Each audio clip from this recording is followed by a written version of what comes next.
अस्सलाम वालेकुम नाज़रीन, welcome to broad I stock learning series episode 1। उम्मीद है आप सब खैरियत से होंगे। तो जल्दी से स्टार्ट करते हैं कि जी स्टॉक ट्रेडिंग क्या है। आप में से बहुत सारे लोगों को शायद पता होगा कि स्टॉक ट्रेडिंग क्या है और बहुत सारे लोगों को शायद ना पता हो कि स्टॉक ट्रेडिंग क्या है। तो मैं जल्दी से आपको थोड़ा सा बता दूं कि स्टॉक ट्रेडिंग होती है कि जहां पे आप कंपनीज के शेयर्स बाय एंड सेल कर सकें, उसको हम बेसिकली स्टॉक ट्रेडिंग कहते हैं। इस स्टॉक ट्रेडिंग करने के लिए आपको एक मार्केट प्लेस आपके पास होनी चाहिए और वो मार्केट प्लेस कहलाती है स्टॉक मार्केट। जिस तरीके से अगर आप शीशे की मार्केट में जाएं तो आपको वहाँ पे शीशे के कारोबार करने वाले लोग मिलेंगे और लोग भी वही आपको मिलेंगे जो शीशे ख़रीदना या बेचना चाहते हैं। इसी तरीके से फ्रूट मार्केट हो गई, ग्रॉसरी, फिश मार्केट हो गई, एक्सेट्रा एक्सेट्रा। अच्छा, इसमें आपके लिए ज़्यादातर बस इतना ही इम्पोर्टेंट है समझने के लिए कि स्टॉक मार्केट क्या होती है और उसमें क्या चीज़ होती है, क्योंकि बहुत ज़्यादा हम डिटेल में नहीं जाएंगे। ज़्यादातर हमारा फोकस ये होगा कि आपके लिए स्टॉक मार्केट कैसे बेनिफिशियल हो सकती है या आप उससे कैसे बेनिफिट उठा सकती हैं। देखिए जी, स्टॉक मार्केट में क्यों इन्वेस्ट करना ज़रूरी है, ये बहुत इंपॉर्टेंट है समझने के लिए।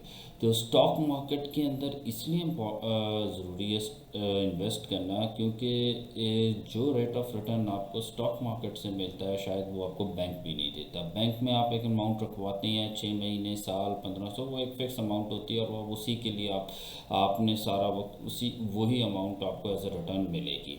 लेकिन स्टॉक मार्केट में उतार चढ़ाव होता रहता है। जैसे ही मार्केट तेज़ है तो आपको ज़्यादा फ़ायदा होना शुरू हो जाएगा और आपका रिटर्न जो है वो 8, 10, 12% तक भी जा सकता है।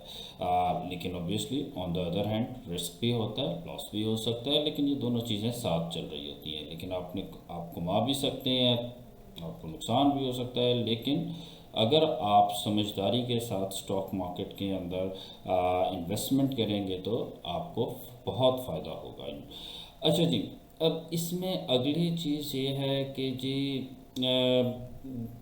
देखें, स्टॉक मार्केट में की वजह से जो सबसे इम्पोर्टेंट ये है कि आपकी एक पैसिव इनकम आपके लिए स्टार्ट हो जाती है। आप अच्छे कंपनीज के शेयर्स खरीदते हैं तो आपको बोनस शेयर्स भी वो ऑफ़र करती है कंपनीज, आपको राइट शेयर्स, कैश डिविडेंड्स वगैरह आपको देते हैं। इससे आपको फ़ायदा होता है, आपको फाइनेंशियल गेन इससे मिलता है।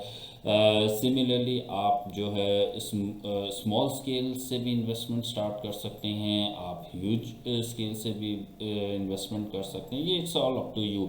आप 1 लाख रुपए से भी, 50,000 से भी इन्वेस्टमेंट कर सकते हैं, आप 10 लाख, 20 लाख, 1 करोड़ की भी इन्वेस्टमेंट कर सकते हैं। लेकिन ये सब चीज़ें उस वक्त आप ज़्यादा बड़े लेवल के ऊपर आप उसी वक्त जा सकते हैं जब आपको अच्छी तरीके से समझ आ जाएगी कि कौन सा स्टॉक है जिसमें हाथ डालना चाहिए, जिसको परचेज करना चाहिए, और कौन सा स्टॉक है जिसको बस शॉर्ट टर्म के लिए रखो और फिर अपना वक्ती फ़ायदा उठाओ और उठाने के बाद उसको बेच दो।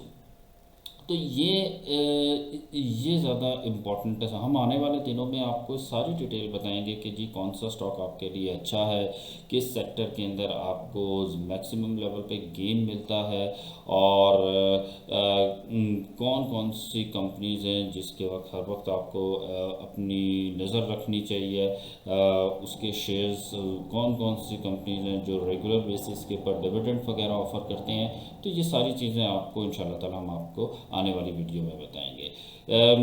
इसके साथ फिर थोड़ा सा ये बता दें कि जी आपको स्टॉक मार्केट में एक प्राइमरी मार्केट होती है, सेकेंडरी मार्केट होती है। प्राइमरी मार्केट में क्या होता है, सेकेंडरी मार्केट में क्या होता है, ये इंशाल्लाह मैं आपको एपिसोड नंबर 2 के अंदर बड़ी डिटेल से बताने वाला हूँ। अभी के लिए आपके लिए जो इम्पोर्टेंट चीज़ है वो समझने के लिए कि स्टॉक ट्रेडिंग जो आपके लिए जो सबसे ज़्यादा इम्पोर्टेंट है वो ये है कि एक तो आपकी अंडरस्टैंडिंग डेवलप्ड होती है कि आप किस तरीके से ट्रेडिंग करते हैं, किस तरीके से पैसा बना सकते हैं, आप किस तरीके से रिसर्च कर सकते हैं कि कौन सी कंपनी आपको फ़ायदा दे सकती है जिसके स्टॉक आप परचेज करेंगे, और कौन सी कंपनी ऐसी है जिसमें हाथ डालने से आपको नुकसान होगा। तो आज की जो बेसिकली वीडियो का पर्पस था ये थोड़ा सा स्टॉक मार्केट्स के बारे में बताना था, और क्यों स्टॉक मार्केट ही ज़रूरी है आपके लिए, या क्यों बेहतर है stock market as compare to बाकी सोर्स ऑफ इन्वेस्टमेंट से। तो उम्मीद है कि जी आपको ये पहला एपिसोड पसंद आया होगा। अगर आपको पसंद आया है तो काइंडली इसको लाइक करें, सब्सक्राइब करें, शेयर करें, दोस्तों को बताएं, और इंशाल्लाह ताला हम अगली वाली जो वीडियो आएगी उसमें मैं थोड़ा सा और डिटेल के अंदर आपके साथ चीज़ों को शेयर करूँगा। कुछ चीज़ें मैं लिख के भी लेकर पढ़ूँगा। तो ये सारी चीज़ें इस सारे सीरीज़ के अंदर इंशाल्लाह ताला चलेंगी। कभी कभी ऐसा भी होगा कि आप मुझे नहीं देखेंगे, लेकिन स्क्रीन के ऊपर आपके पास कुछ चीज़ें चल रही होंगी जिससे आपको जिस तरफ आपको समझाने के लिए होंगी। तो अपना बहुत सारा ख्याल रखिएगा। इंशाल्लाह ताला एपिसोड 2 के अंदर आपसे दोबारा मुलाकात होती है। अल्लाह हाफिज़।